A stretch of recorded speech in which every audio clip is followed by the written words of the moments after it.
While it's too late to change this fall's voting plan, Louisiana lawmakers do have future elections on their minds.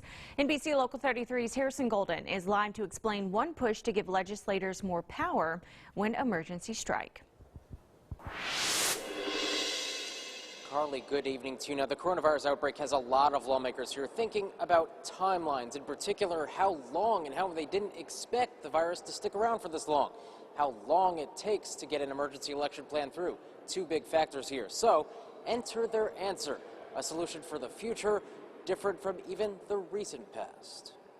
Early on in the COVID-19 pandemic, Secretary of State Kyle Ardoin presented an emergency election plan to expand early and absentee voting. But passage took a few steps. First from a House panel, then from a Senate panel, then the full legislature, then the governor, one plan at a time. You're going to be in this never-ending do loop. Slidell Republican Senator Sharon Hewitt says that's too many steps to risk during a declared emergency. Out-of-the-box thinking. So with the state Senate already on board, she now takes a plan of her own to the state House. We think that this accomplishes a lot of what were the challenges in the past. Her bill would form a 10-member election commission. For now, that would include the Secretary of State, the governor, plus leaders from both chambers and both major parties. All the stakeholders would be at the table. Together, they would vote on how to vote during future emergencies. Then the full legislature at the end of the day would approve it. One person who would still have a say, though no longer the final say over an election plan, the governor. You want to redefine that process completely. But while supporters call it collaboration, critics cry constitutional confusion. You are creating some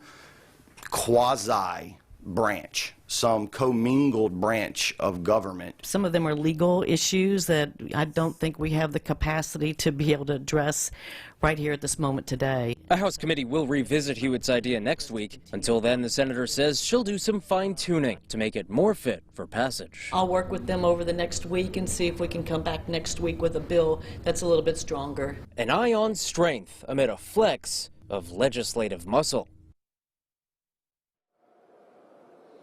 Now, that bill has support from the Secretary of State's office at this point, but the governor whose veto power would go away under this plan has hinted he is not a fan.